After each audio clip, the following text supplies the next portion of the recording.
Before his 21st birthday, Derrick Brown had already tried to quit football, had his first child, and had turned down over $10 million.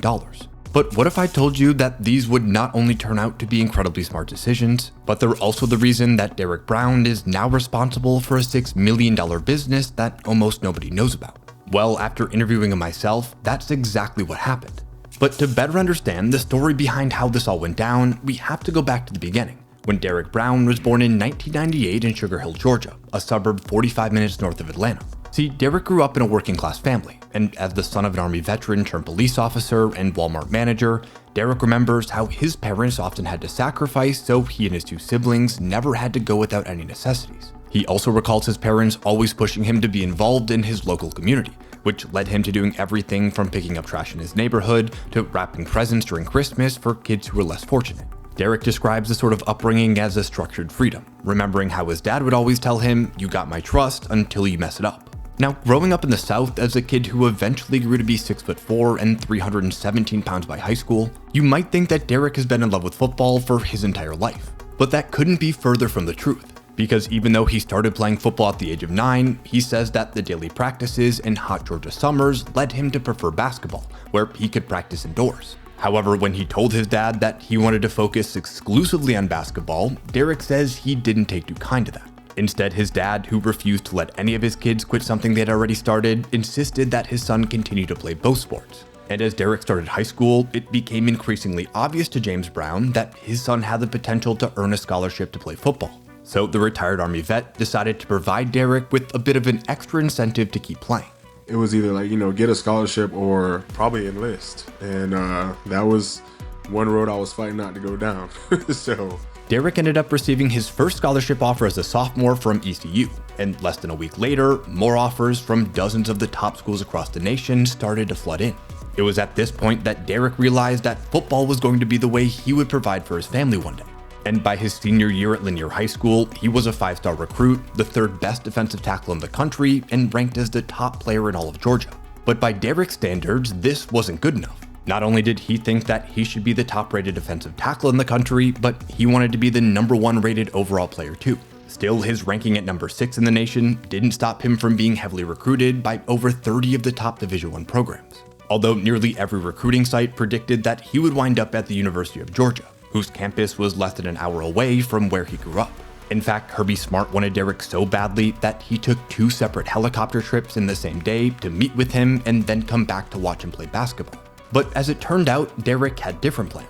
Because after witnessing the iconic prayer at Jordan-Hare during his first ever recruiting visit in 2013, his fate as an Auburn Tiger was all but sealed. Derrick went on to graduate high school a semester early in 2015 and reported to Auburn's campus the very next day. But as he began his next chapter, there was this nagging feeling that kept creeping back in that said he still had something to prove. But the same can't be said for today's sponsor, Chill Boys. And before you skip ahead, what if I told you that in the next 90 seconds, I showed you how you can win a free year supply of the softest, most comfortable underwear on the market? Well, it's not clickbait. This is actually the last week you can win a free year supply of Chill Boys underwear. From the moisture-wicking technology in their performance boxers and briefs to the naturally soft and cool fabric in their bamboo collection, it doesn't matter which style, size, or print you choose. You can still get a year supply for free. All you have to do is click the top link in the description, enter your email address, and you're done. It's really that simple. The contest closes on March 13th, so make sure to enter now and keep an eye out on your email because that's where Chill Boys will let you know if you won. And now back to the video. See, when Derrick arrived at Auburn's campus, all he had heard for the past 3 years was that he only got recruited because he was big. And still wanting to prove to people that he should have been the number 1 player in his recruiting class, Derrick entered his freshman year at Auburn with a massive chip on his shoulder. So that summer before his freshman year, he proceeded to lose almost 40 pounds of fat, all while getting stronger than pretty much everyone on the team, eventually benching over 400 pounds and setting the school squat record at 590 pounds. This training is part of what led Derrick to appear in all 13 games for the Tigers as a true freshman. And by his junior year, he had been named second team All-SEC and was a consensus first-round pick in the upcoming 2019 NFL Draft. But just like he did with his college decision, Derrick wasn't going to take the path that most people thought he should. Now, it's hard to understand exactly why Derrick decided to leave over $10 million on the table by walking away from being a first-round pick to risk returning to Auburn for his senior season. But a lot of people have asked him about it, and every time he gives basically the same answer, saying he had unfinished business at Auburn. And this is totally valid, especially when you consider the fact that Auburn had entered Derrick's junior season as the 9th ranked team in the nation with hopes of making the college football playoff.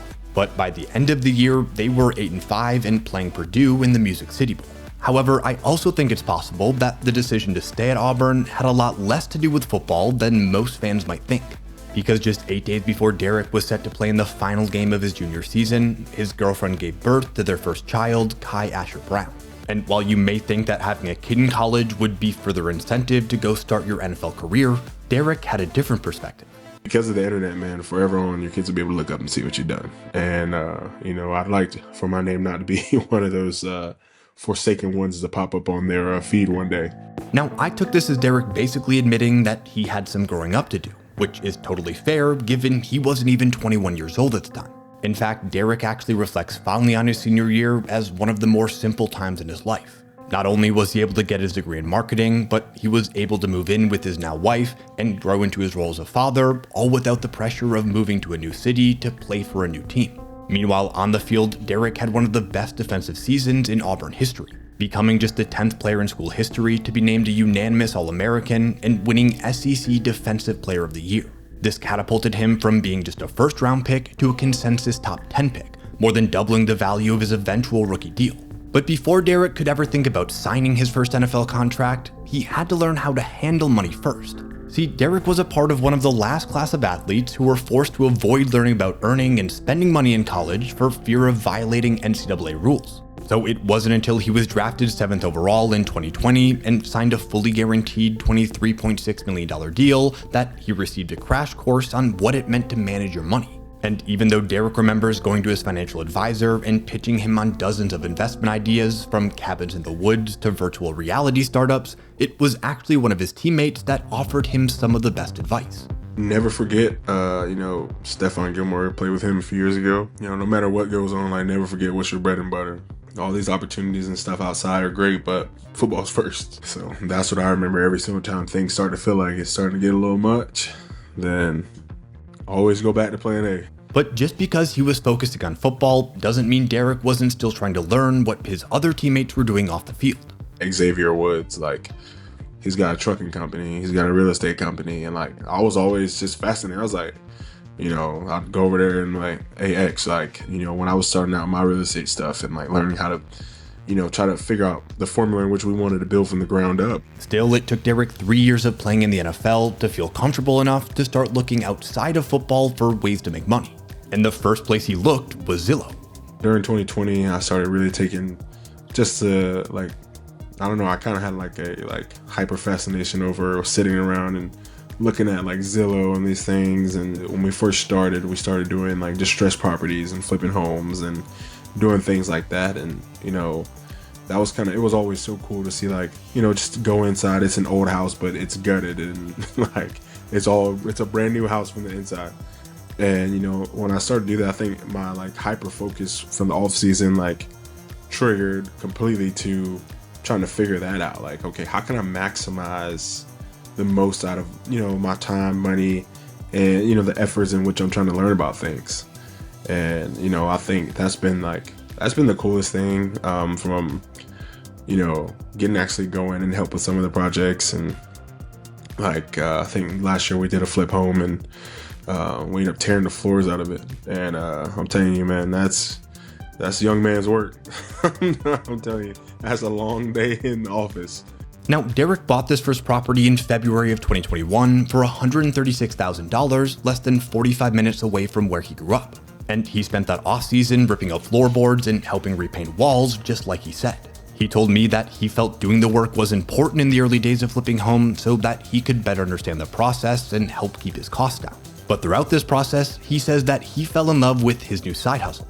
I love seeing something go from nothing to something, right? So I love buying dirt, watching them build it up and make that into something special for somebody else. And, I still kind of got the little kid in me about that. It's I tell, my partner all the time, and I'm it's like putting together a big puzzle, right?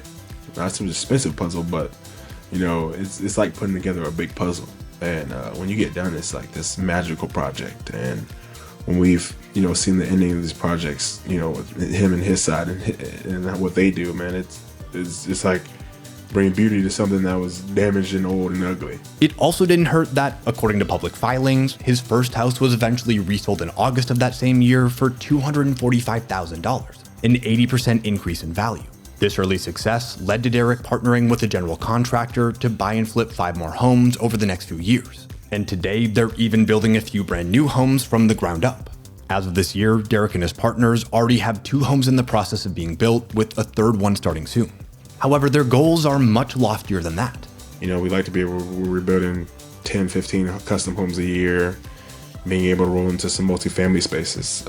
You know, it's one thing to be able to just take $1 million and then put it into an escrow fund with guys that are, you know, building resorts and like hotels and, you know, huge commercial properties.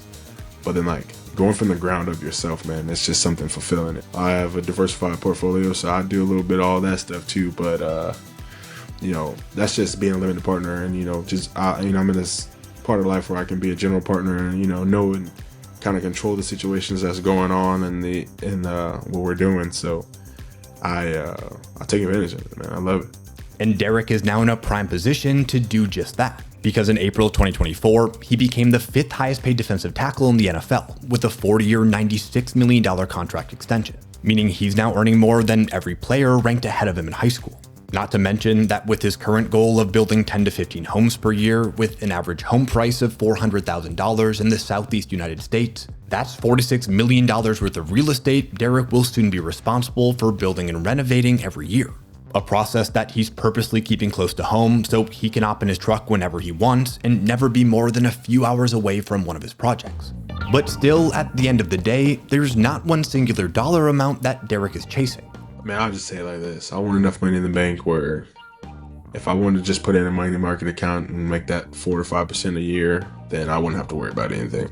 We get past that, and I think all my focus goes to real estate, and I'm gonna continue working like I did when I played sports, and you know, that's a big opportunity for me, and you know, be able to continuously live like this, and you know, be able to just keep providing, man. That's how I look at it, because when I get done playing football, I have got to have something to do. I'm not your sit around all day type of person, so I got to be able to get in my truck and go drive wherever and see whatever and be able to just get my brain running, or else I sit here and drive myself insane. If you want to listen to the full 45-minute conversation I had with Derrick, the link to that is down below. And if you haven't already, make sure to subscribe so you can see more of these NFL business breakdowns. Otherwise, I'll see you guys in the next video.